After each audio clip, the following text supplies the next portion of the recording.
Hi guys, magandang araw. Ito nga yung araw na dumating na nga itong aking mga bisita. Ang inaasahan ko na darating ay yung akin nga lang pinsan. Abay pagdating nga dito ay kasama pala itong aking kapatid. Ayan, mula Pola hanggang dito nga sa amin sa Nauhan ay nakatricycle lang sila. Pasensya na rin nga pala at nahagip nga sa video itong aking mga customer. At dahil eksakto nga nung dating nga nila na meriendahan pa at medyo kukunti pa yung bumibili diyan, ayan. Pinagluto ko muna sila at pinagmerienda. Abay uka ko, ang aking mga nagmemerienda din ay from Pola pa nga. At dahil medyo busy na rin nga ako sa tindahan ay hindi na rin ako nakapag-video at nakapagsara rin nga kami ng maaga dahil eto nga at kami nga ay magbabanding muna dito sa bahay. Eto nga at nakapagluto na ng inihaw na tilapia at pritong tilapia lang naman ang aking papakain sa aking mga bisita. Yan din nga lang talagang halos namimiss ng aking pinsan yan ng tilapia. Pero dahil hapon na nga sila dumating at hindi ko nga rin sure kung dadating sila ngayong araw, ayan ay binili na din lang namin, hindi yan huli ng aking asawa. Pagkatapos siya na rin nga nagluto niyan, abay kahit nga marami bumibili sa tindahan, sabi ko ay mag-umpisa na siya magluto dahil medyo kumukulimlim na nga. Ay hindi pala kumukulimlim, medyo dumidilim na at magagabi na. Ayan, kain ho tayo. Abay nakakamiss nga naman aringgan na rin na marami kami tapos maingay tapos ayan sabay-sabay nga kumakain. At ayan nga inikot ko na rin nga ang camera at nagsasalita dyan si ate ay sabi ko hindi naman siya nakikita sa camera kaya ayan inikot ko din yung camera. Bale ang ate kong yan ay kadarating din nga lang yan dahil yan nga ay nagtatrabaho na nga sa Batangas kaya ayan parang banding na rin nga namin. Umuwi siya dito dahil yung kanyang anak ay gagraduate na nga ng college. Pagkatapos nga namin kumain, eto nga yung aking pinsan ay may daladala nga nitong avocado at kaya yan aming kakainin. Ang gusto ay isi-shake pa. Sabi ng ate ko ay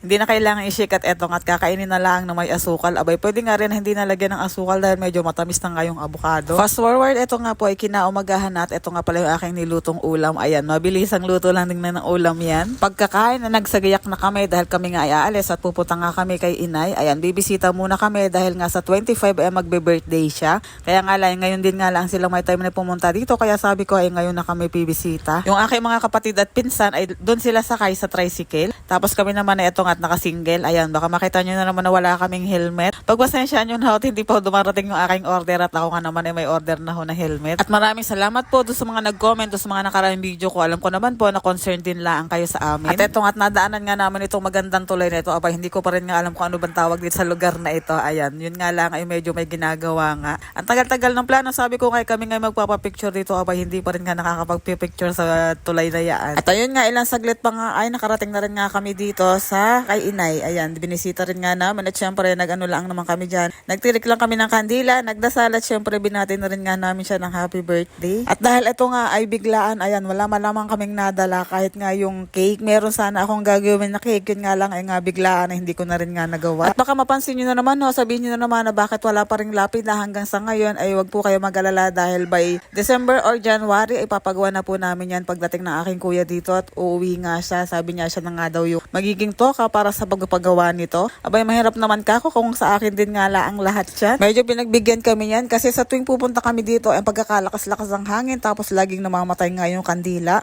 Pero nung time na yan, ayan, wala siyang kahangin-hangin, yun nga lang ay talagang medyo mainit na. At dahil may natitira pa kami isang kandila, ay sabi ng ate ko kaysa iuwi pa namin ay etong at hinanap nga namin yung sa aking tiyuhin. Ayan, bali kapatid yan ng aking inay. Ayan, at ano na rin, nagtirik na rin kami diyan ng isang kandila. At eto naman nga, ayan, nakauwi na kami sa bahay nung time na ayan at etong at kumuha nga ako ng mga kutkutin sa tindahan. Bali yan nga pala binili ng aking pinsan. Dahil itong mga oras na ito ay pupunta naman kami sa aming tiyuhin. Yun nga lang ay sasakay nga kami ng bangkang motor or yung pang ilog nga na motor. Nagdalawang bangka na kami dahil hindi nga daw po pwede sa iisa laang at baka masyadong mabigat. At ayan, syempre, shoutout sa aking bayaw at siya nga magdadala niyang isa. Doon sa isa, doon nga sa aming bangka ay yung aking asawa magdadala. Ito na rin talaga ang kagandahan na may sarili ka ng bangka. Abay, gasolina na lang po problemahin mo. Kapag kaganyan, laging may biglaan na pupuntahan, ay pwedeng-pwede nga na dadalhin lagi ere. Mabuti na nga lang nung time na ito ay medyo makulimlim nga kaya yan, hindi siya masyadong mainit. Hindi na rin ako gano'n nag-video ng buong biyahe namin diyan dahil alam ko naman na lagi nyo na rin nakikita sa mga video ko ito kapag kami pumupunta dito. At ayan nga nung time na ayan, malapit na kami sa aming pupuntahan, yung kulay dilaw na bahay na yan. Abay, bagong pintura yan kaya ayan ang ganda pa niyan tingnan. Kitang-kita kahit malayo nga. Kumakaway kami din sa aking tiyahan dahil yung tiyahan ko ay nasa terrace, yung aking tiya at saka tiyo ay kumakain sila dahil nakatapos nga lang daw magbislat. Kumakaway ako diyan kaya nga lang hindi kami nakikilala ng aming tiya dahil medyo malayo-layo pa nga. At eto nga, nakababa na nga kami. Abay, sabi nga ng aking pinsan diyan, abay, buti nga't nakarating din lang. Abay, iyay kabang-kabang nga sa pagbabangka dahil takot nga siya sumakay ng bangka. Sabi ay maglalakad na lang daw siya sa bundok. Sabi ko, aba ay magmotor na lang at mabilis-bilis pa. Dito kasi ay meron ding madadaanan doon sa bundok kung ayaw magbangka or kung walang masakyan na bangka, ay pwede nga maglakad. Kaya nga lang medyo umulan nga nung time na iyan, kaya siguradong maputik ang daan doon. At eto nga, tinanong nga kami ng aming tiyahin kung dito nga kami manananghalian. Abay sabi nga namin ay talagang dumayo nga ho kami dito para dito nga mananghalian.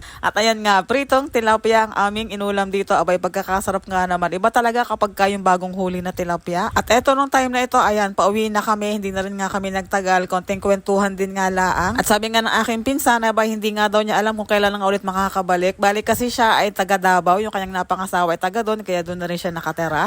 At eto nga po, ilang sandali lang dahil malapit nga lang naman yung aming pinuntahan na iyon. Ayan, nandito na nga kami at malapit na dito sa amin. Pagkarating sa bahay, konting pahinga lamang at eto nga at uuwi na rin sila ng Pola. Babalik na rin sila ng Pola ngayong araw na ito. Kaya ayan, kaya sinulit na rin nga namin na kami nga ay medyo gumalagala na rin nga ng kaunti. At ayan, may pabaon nga ako diyan. Nung time na iyan, hindi pa kami open ang tindahan. Kaya ayan, nagluto na lang muna ako dito sa loob. Bye! Bye-bye!